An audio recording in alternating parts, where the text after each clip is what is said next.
Hello नमस्कार student, क्या हालचाल। आई होप एकदम अच्छे होंगे, मस्त होंगे। और स्वागत है आप सभी का आपके इस खूबसूरत प्लेटफॉर्म रैंकमेट के ऊपर।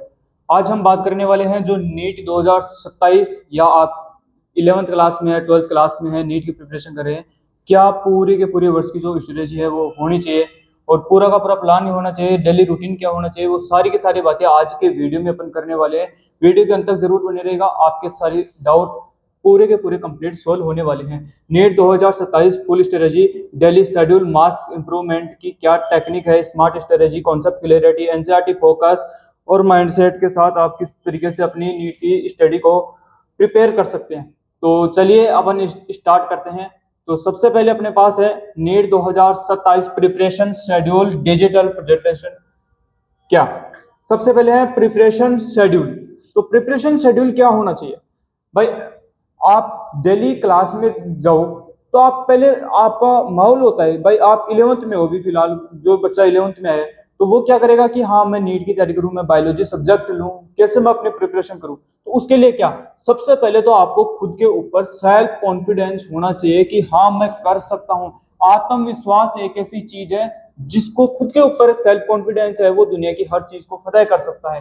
कंसिस्टेंसी के साथ आपको प्रिपरेशन करनी है। कंसिस्टेंसी यानी कि डेली आपको स्टडी करनी है। ऐसा नहीं कि एक दिन आप 6 घंटे पढ़ रहे हो, दूसरे दिन आप 6 दिन तक लगातार सो ही रहे हो, ऐसा नहीं चलेगा रे बबुआ।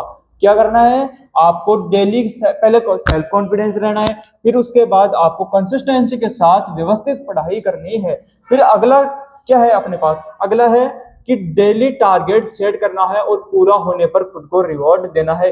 यह 2 नंबर पॉइंट क्या है, सुबह उठना है, उठने के बाद आपको डेली का एक टारगेट सेट करना है। आपको डेली टारगेट सेट करना है।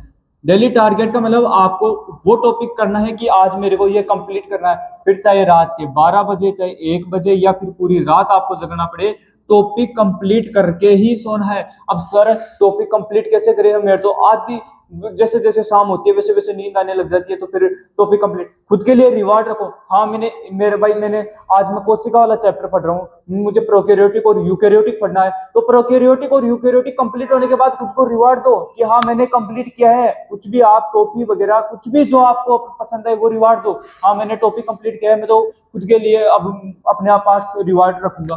ठीक है।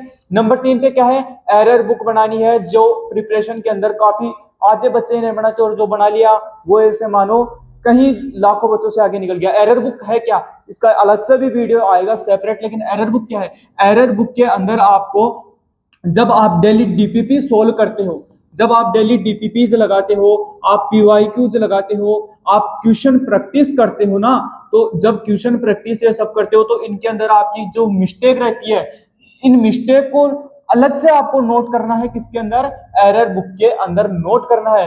फिर हर सैटरडे को इनको रिवीजन में लाना होगा। एरर बुक वेरी इंपॉर्टेंट है, एरर बुक आपको बनानी है। प्रिपरेशन शेड्यूल क्या है, फिर चौथा पॉइंट क्या है अपने पास चौथा पॉइंट रहने वाला है short notes and formula sheet बनानी है।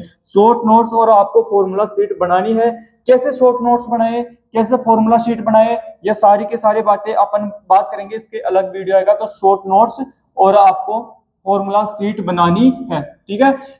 दूसरों के साथ खुद की तुलना, टॉपर है आप, कहीं रूम लेके रह रहे हो तो दो लोग आप अपने आप पढ़ाई कर रहे हो, एक के टेस्ट में आ गए 650, आपके आ रहे 300, आप उसके साथ तुलना करोगे, यार इसके 650 नंबर आ रहे हैं, मेरे तो नंबर नहीं आ रहे, मैं तो पढ़ ही नहीं रहा। अरे भाई तू पढ़ रहा है, क्या पता अगले टेस्ट में आपके इंप्रूवमेंट हो जाए। लेकिन तुलना नहीं करनी है किसी को। टीचर भी बोले आपको कि यार ये सबसे बच्चा हर बार टेस्ट में टॉप करता है, ये हर टेस्ट में टॉप करता है, करने 2 घंटा फर्क नहीं पड़ता। अपने जो आपको खुद के ऊपर आपको कॉन्फिडेंस रख के आप जितनी प्रिपरेशन खुद कर रहे हो उतनी करो। बस प्रिपरेशन के लिए कंसिस्टेंसी रहनी चाहिए, डिसिप्लिन रहना चाहिए, दूसरों के साथ खुद की तुलना नहीं करनी है। This is very important topic है, इसको दीवार के ऊपर चिपका लेना।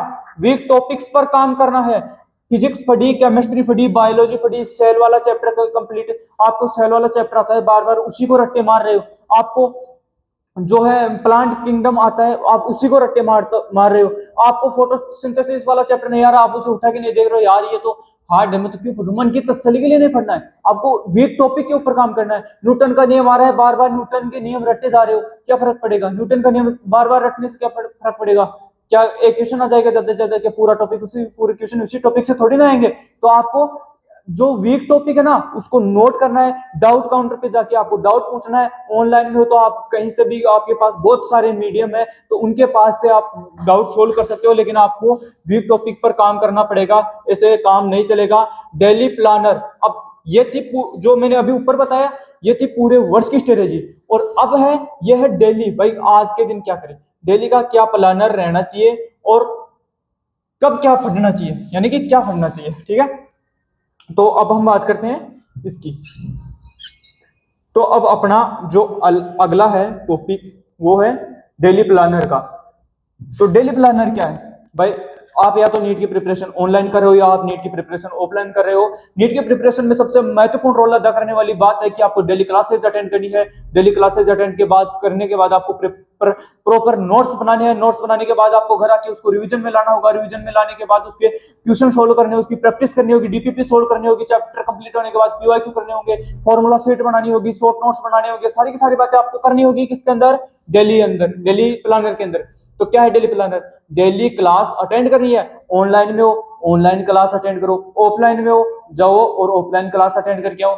नोट्स बनाना है, क्लास अटेंड करने के बाद आपको नोट्स बनाना है। ऑफलाइन में तो आप वहां तुरंत बना सकते हो, टीचर टाइम देते हैं। ऑनलाइन में अगर नहीं भी बना रहे हो तो आपके पास पीपीटी आ जाती होगी, तो वहां से आप नोट्स बना सकते हो। घर पर आकर जो आज पढ़ाया फिर उसका रिवीजन करना है।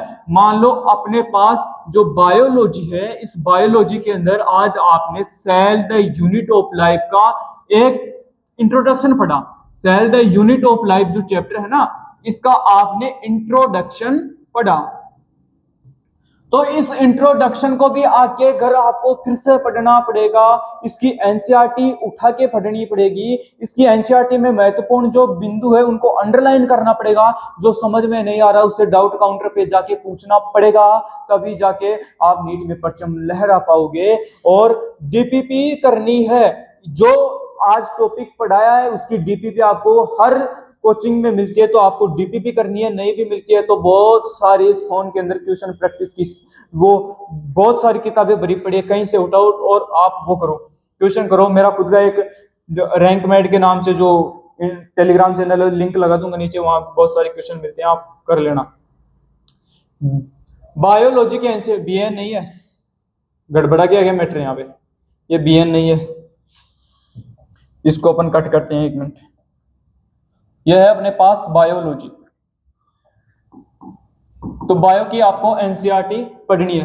तो बायो की एनसीईआरटी पढ़ने का क्या तरीका रहता है भाई, आपने जो टॉपिक पढ़ा, आप जहां भी कोचिंग में गए, क्लासेस के अंदर गए, क्लासेस के अंदर जाने के बाद आपने टॉपिक पढ़ा, टॉपिक को कराने के बाद उसकी एनसीईआरटी लेनी है। एनसीईआरटी को बारीकी से पढ़ना है, उसका वर्ड टू वर्ड ध्यान रखना है। भाई नीट के अंदर एनसीईआरटी से बाहर कुछ आता ही नहीं है, कोई मैटर नीट के बाहर है, नीट में एनसीईआरटी से बाहर नहीं आएगा। आपको बायो की एनसीईआरटी पढ़नी पड़ेगी और घर आकर उसी दिन पढ़नी पड़ेगी, नहीं तो बैकलॉग हो जाएगा। और जो भी आपको लाइन समझ में नहीं आ रही है बायोलॉजी की एनसीईआरटी में, तो उसका डाउट भी पूछना पड़ेगा, बैकलॉग नहीं होने देना। सबसे मोटी बीमारी जो है वो यही है कि बैकलॉग हो गया, बैकलॉग हो गया। जिसके बैकलॉग हो गया उसके बैक लग जाएगी, फिर जिसका बैकलॉग हो गया उसके बैक लग जाएगी। क्या करना है भाई, डेली क्लास अटेंड कर रहे हो, डेली प्रॉपर नोट्स बना रहे हो, डेली डीपीपी सोल्व कर रहे हो, डेली पीवाईक्यू लगा रहे हो और डेली आप प्रैक्टिस कर रहे हो, तो बैकलॉग काहे का बैकलॉग, बैकलॉग नाम आपको इससे एजुकेशन की जो इंडस्ट्री इसी से हटाना पड़ेगा। भाई बैकलॉग हो गया ना, बैकलॉग क्यों करना भाई, आप भाई काम ही क्या है, अपना पढ़ना ही है, तो फिर बैकलॉग किस चीज का। तो ये बैकलॉग वाला जो सिस्टम है इसको दूर भगाओ। फिर अपने पास है हर सैटरडे पूरे वीक में जो पढ़ा है उसका रिवीजन करना है। देखो रिवीजन, हर सैटरडे को रिवीजन करने का क्या प्लान होना चाहिए। अब भाई आपने शॉर्ट नोट्स बनाए हैं कि नहीं बनाए, नहीं बनाए ना, हाँ तो बनाओ चलो। आपने शॉर्ट नोट्स बनाए हैं, आपने फॉर्मूला शीट बनाई है फिजिक्स के अंदर, आपने जो एरर बुक बनाई है, उस एरर बुक के अंदर आपको जो भी क्वेश्चन है, एरर बुक के अंदर आपको वो क्वेश्चन लिखने हैं जो आप प्रैक्टिस कर रहे हो, भाई डीपीपी कर रहे हो, पीवाईक्यू कर रहे हो और नहीं हो रहा बार बार, तो उसको एरर बुक के अंदर लिखो। इसके बाद आपको फॉर्मूला शीट आप डेली फिजिक्स की बनाओ, केमिस्ट्री की बनाओ और शॉर्ट नोट्स बायोलॉजी की बनाओ, फिजिक्स के बनाओ, केमिस्ट्री के बनाओ, सबके बनाओ। और हर सैटरडे को इस भाई सोमवार से लेकर शनिवार तक जो पढ़ा आपने, हर सैटरडे तक, हर सैटरडे की शाम को आपको हर उस वीक में जो पढ़ा है उसको रिवीजन करना है। और हर संडे टेस्ट देना है। टेस्ट किसका देना है? जो पीछे पढ़ते आ रहे हो उसी का टेस्ट देना है। और इस दुनिया में टेस्ट से ज्यादा इंपॉर्टेंट चीज है टेस्ट पेपर का एनालिसिस करना। टेस्ट देने से भी ज्यादा इंपॉर्टेंट चीज है। टेस्ट नहीं दे रहे हो फिर भी अगर उसका पेपर को उठाकर उसका एनालिसिस कर रहे हो ना, दिस इज वेरी इंपॉर्टेंट। भाई एनालिसिस कैसा करना है इसका अलग से वीडियो है। प्रॉपर नींद लेनी है भाई, ऐसा नहीं है अब ये कब 10वां रूल है ये कब फॉलो कर पाओगे भाई? आप डेली पढ़ रहे हो, डेली आप 10 ही घंटे पढ़ रहे हो, पूरे साल 10 घंटे पढ़ लिए ना, तो बस ऐसे मान लो कि आप चांद के ऊपर हो। कहां, किसके ऊपर हो? चांद के ऊपर। लेकिन आप आज 10 घंटे पढ़ रहे हो, फिर 3-4 दिन का बैकलॉग कर लिया, फिर 5वें दिन फिर आप 12 घंटे लग रहे हो, कोई मतलब नहीं निकलेगा घंटा ही आपकी वो कोई सी एग्जाम हो नहीं निकलेगी, गारंटी देता हूं। तो प्रॉपर आपको नींद लेनी पड़ेगी। और नींद कब लोगे? जब आप ये पीछे के 9 रूल फॉलो करोगे। और हेल्थ का तभी आपको ध्यान रखना पड़ेगा भाई, हेल्थ का भी तो ध्यान रखना ही है। तो क्या क्या मैंने बातें बताई वो एक बार दोहरा देता हूं।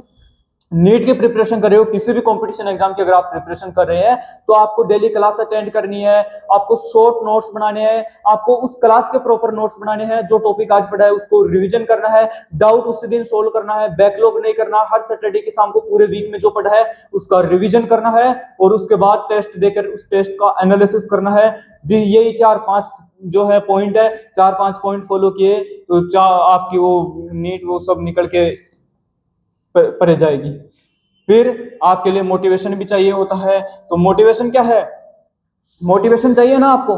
मोटिवेशन क्या है भाई? डेली मोटिवेशन वीडियो देखते हो मेरे को तो पता है आप, लेकिन क्या है मोटिवेशन? ख्वाब टूटे हैं मगर हौसले अभी जिंदा है, हम वो है जिन्हें देखकर मुश्किलें भी शर्मिंदा है। ये एल के जाट का मोटिवेशन लाइन है जो क्लास एंड करने का। क्या है? ख्वाब टूटे हैं मगर हौसले अभी जिंदा है, हम वो है जिन्हें देखकर मुश्किलें भी शर्मिंदा है। वही हो आप, मेरे को पता है। क्लास एंड करते हैं और पूरी की पूरी जो स्ट्रेटजी है मैंने बता दी है। फिर भी अगर आपके कोई डाउट आता है तो आप बता सकते हैं। आपकी पूरी की पूरी जो डाउट की लिस्ट है उसके फिर से एक बार वीडियो बना देंगे। बाकी आप सबको बहुत बहुत धन्यवाद। ये था अपना लेक्चर और इस लेक्चर को यहीं पे करते हैं खत्म। तो टाटा, गुड बाय।